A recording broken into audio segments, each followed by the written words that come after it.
It is one of the most rugged landscapes in the world. A mountainous region dividing Europe and Asia. And one of the most important transit points on the Silk Road. For 6 months, we've traveled those old caravan trails. From China to Central Asia to the Gulf. And now, my journey continues in the Caucasus. We're hitting the road, driving from Yerevan to Tbilisi, discovering new innovations in handheld technology, plus rich traditions in winemaking and carpet weaving. Join me on a journey from Armenia to Georgia as we travel down the Silk Road, past, present, future.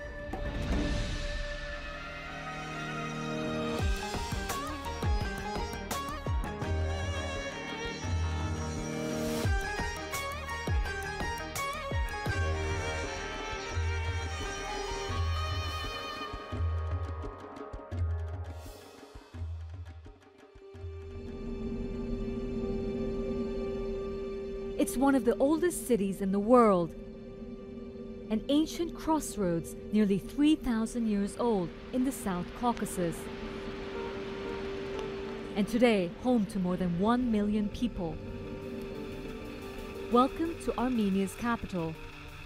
We've just arrived in Yerevan. It's unusually cold and rainy for this time of the year, but certainly adding to the atmosphere. Much of Yerevan's architecture still reflects the city's Soviet past. There's the cascade, tall stairs leading the Yerevan's monument district, the Opera House, and of course, downtown. This is Republic Square. Even on a rainy day like this one, it's bustling. It's really the center of the city. That over there is the National Gallery of Arts. It's just one of many, dozens of monuments dedicated to the arts and culture in this country. The Romans, Persians, and Russians all saw Yerevan and this region as vital to their empires.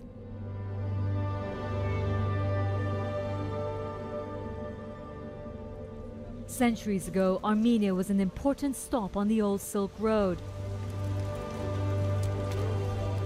It was a transit hub, somewhat of a halfway point for traders going between China and Rome.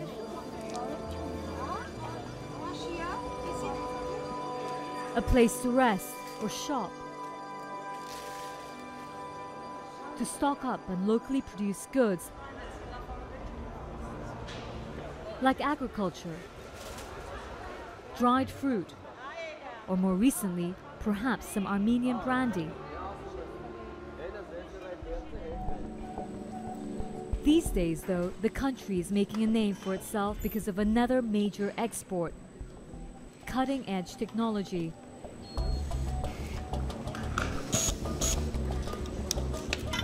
You've probably heard of the iPad.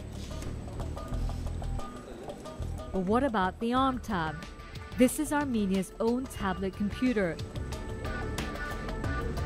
designed and assembled by engineers right here in Yerevan.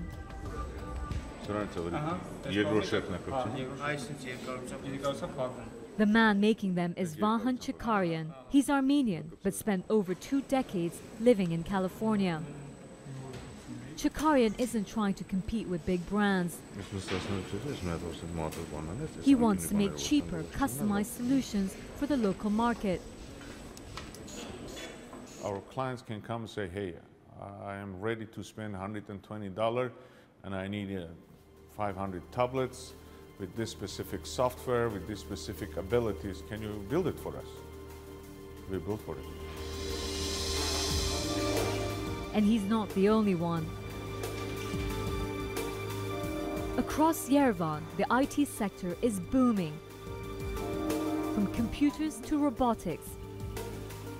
Many startups are run by young, educated Armenians inspired by the country's high-tech past.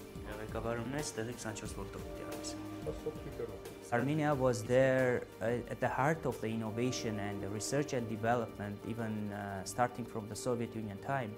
And probably I would say it was kind of Silicon Valley of the Soviet Union time. Today, the country's latest innovations are increasingly exported through a new virtual Silk Road.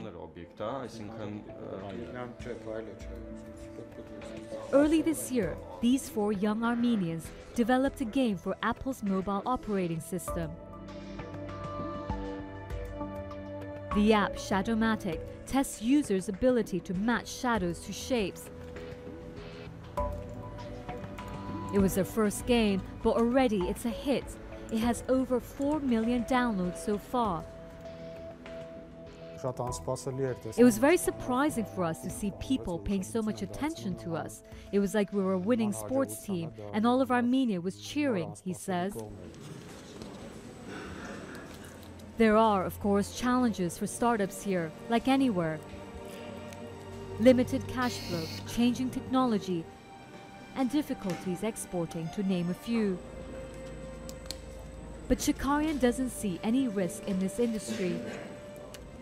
More we have startups, it's going to bring more investment in Armenia, it's going to bring more happiness, and the young generation is not going to look how to escape from this country to find a job.